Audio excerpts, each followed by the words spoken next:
আসসালামু আলাইকুম everyone, welcome back to my channel বিটি ক্রাফট হাউস। আশা করি আল্লাহর রহমতে সবাই ভালো আছেন। আমিও আলহামদুলিল্লাহ ভালো আছি। হাতের কাজের আরও একটি সুন্দর ডিজাইনের বেবি ফ্রক নিয়ে হাজির হয়েছি।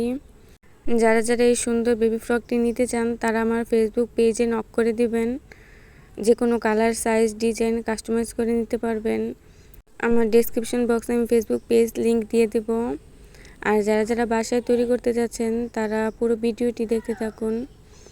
আর এই ভিডিওতে আমার ড্রয়িং ভিডিও অ্যাড করা নেই, কারণ ড্রয়িং ভিডিও আমার অলরেডি চ্যানেলে আপলোড করা আছে। আপনারা ওই ভিডিওটা দেখে আসবেন, কারণ ড্রয়িং ভিডিও, সেলাই ভিডিও একসাথে দিলে ভিডিও অনেক বেশি লং হয়ে যায়। তাই ড্রয়িং ভিডিওটা আমি আগেই আপলোড করে দিয়েছি, আর এখন সেলাইটা দেখাচ্ছি। ফার্স্টে আমি ফ্লাওয়ারগুলো কীভাবে সেলাই করেছি ওইটা দেখাচ্ছি। এখানে শাটিন স্টিচ দিয়ে ফুলের পাপড়িগুলো সেলাই করছি। এখানে আমি ফুলগুলো দুই কালারের সুতো দিয়ে সেলাই করেছি, সাদা কালার আর এটা বাসন্তী হলুদ, ওই কালারের সুতো দিয়ে দুইটা ফ্লাওয়ার আমি সেলাই করেছি। এখানে খয়েরি কালারের মধ্যে দুইটা কালার আমার কাছে মনে হয়েছিল যে ভালো লাগবে, ফুটবে, তাই দিয়েছি। আপনাদের কাছে যদি ফুলের কালারগুলো ভালো না হয় আপনারা পছন্দ অনুযায়ী সুতো দিয়ে সেলাই করতে পারেন। দেখুন ফুলগুলো আমার কমপ্লিট হয়ে গেছে। এবার ভিতরে ফ্রেঞ্চ নট 4 দিয়ে সেলাই করে দিচ্ছি। এখানে আমি একটি ফুল যেভাবে সেলাই করেছি বাকি সবগুলো ফুলও এভাবেই সেলাই করবেন। আর হাতের কাজের জন্য আমি সবসময় সুতি লাচ্ছি সুতাটাই ব্যবহার করি। সুতি লাচ্ছি সুতা দিয়ে সেলাই করলে আপনাদের খরচও কম পড়বে। 15-20 টাকার মধ্যে সুতোগুলো পেয়ে যাবেন, এবং সুতোগুলো অনেক ভালো।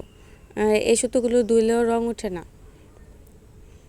এই তো ফুলগুলো কমপ্লিট শেষ। এবার আমি ডালের কাজটা করছি। এখানে ডাল ফোর দিয়ে সেলাইটা করে নিচ্ছি। 2 তার সুতো নিয়ে সেলাই করছি। যারা আমার ভিডিওটি নতুন দেখছেন তাদের কাছে অনুরোধ থাকবে আমার চ্যানেলটিকে সাবস্ক্রাইব করে দেওয়ার জন্য। আর যারা ফেসবুক পেজ থেকে দেখছেন তাদের কাছে অনুরোধ থাকবে লাইক ফলো করে পাশে থাকবেন, বেশি বেশি শেয়ার করে দিবেন। আর যারা অলরেডি পাশে আছেন তাদেরকে অসংখ্য ধন্যবাদ। আমার চ্যানেলে হাতের কাজের আরও সুন্দর সুন্দর বেবি ড্রেসের ডিজাইন আছে। আপনারা চাইলে ওইগুলো ভিজিট করে আসতে পারেন, ওইগুলো দেখেও আপনারা নিজেরা বাসায় তৈরি করতে পারেন। আর যারা যারা অর্ডার করতে যাচ্ছেন তারা ফেসবুক পেজে আমার ইনবক্স করবেন। যে কোনো কালার, সাইজ, ডিজাইন কাস্টমাইজ করে দেওয়া যাবে। এখানে পাতাতেও আমি শাটিন স্টিচ দিয়ে সেলাই করছি একদম সহজভাবে। 2 থেকে 3টি বর্ডার লাইন সেলাই করেই সেলাইগুলো করছি। এই হাতের কাজগুলো করা হয় একদম সুতি বয়েল কাপড়ের মধ্যে। গরমে যেন বাচ্চারা পরে খুবই আরাম পায়। আর ভিডিওটা একদম স্লোভাবে দেখানো হচ্ছে যেন আপনারা দেখে নিজেরা খুব সহজে বুঝতে পারেন। আসলে ঈদের পর আর তেমন কোনো ভালো ডিজাইন করা হয়নি। অর্ডারের কিছু কাজ ছিল, ঈদের আগেই অর্ডার করে রেখেছিলেন, ওই কাজগুলো আমি ডেলিভারি দিয়েছি। আর ঈদের পর এটাই আমি ফার্স্ট নতুন ডিজাইন করলাম। কারণ ঈদে অনেকগুলো কাজ আমি ডেলিভারি দিয়েছি, পরে আর তেমনভাবে কাজ রানিং করা হয়নি। তাই এখন একটা নতুন ডিজাইন করলাম। আরও কিছু ডিজাইন, নতুন ডিজাইনের কাজ চলছে, ওইগুলো আস্তে আস্তে আপনাদের সাথে শেয়ার করব। অনেকেই আছে লং ভিডিও দেখে আর পুরোটা দেখতে চায় না, কিন্তু পুরোটা দেখলে আপনাদেরই লাভ। আমি একদমই চেষ্টা করি A to Z, first to last পর্যন্ত আপনাদের ভালোভাবে বোঝানোর জন্য, দেখানোর জন্য, যেন আপনারা খুব সহজেই বুঝতে পারেন, দেখে নিজেরা তৈরি করতে পারেন। আসলে আমিও তেমনভাবে পারফেক্ট সেলাই পারি না। আমিও আপনাদের মতো এরকম ইউটিউব দেখে দেখেই শিখেছি। তাই আমি যেই রকম দেখে দেখে শিখেছি, আমিও চেষ্টা করি যেন আমারটা দেখে আপনারাও কিছুটা হলেও শিখতে পারেন। আর আমি তেমন কোনো কঠিনভাবে সেলাই পারি না। যে সহজ সহজ সেলাইগুলো দিয়ে আমি কাজ করার চেষ্টা করি, যেন আমার কাজটাও সহজ হয় আর যারা দেখে শিখতে পারে তাদেরও যেন সহজ হয়।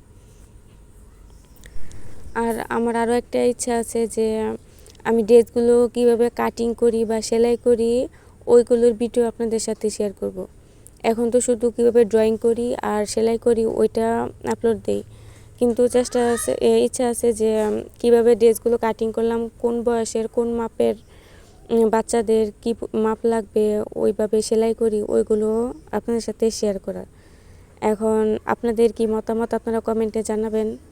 আপনারা যদি দেখতে ইচ্ছুক হন যে কোন বয়সের বাবুর ড্রেসগুলো কী মাপে আমি কাটিং করি বা কিভাবে সেলাই করি, ওইগুলো যদি দেখার ইচ্ছা হয় আমাকে কমেন্টে জানাবেন। তাহলে আমি চেষ্টা করব ওই ভিডিওগুলো আপনাদের সাথে শেয়ার করার, যেন আপনারা খুব সহজেই কাজগুলো শিখতে পারেন। নিজে কিছু করার মধ্যে যে আনন্দ, ওইটা টাকা দিয়ে করালে তেমন একটা আনন্দ পাওয়া যায় না। এই ড্রেসটার কালার কম্বিনেশন কেমন হয়েছে এটাও সবাই কমেন্টে জানাবেন। দেখুন আমার এক সাইড পুরো কমপ্লিট হয়ে গেছে। এই সাইডে ফুল যেই বাসন্তী কালারের সুতো দিয়ে ফুলগুলো করেছি, আর অপর সাইডে আমি সেম কাজই সাদা কালার সুতো দিয়ে করেছি। আপনারা একটু খেয়াল করলেই বুঝতে পারবেন। এই তো আমার ড্রেসটার ফাইনাল লুক কেমন হয়েছে সবাই কমেন্টে জানাবেন।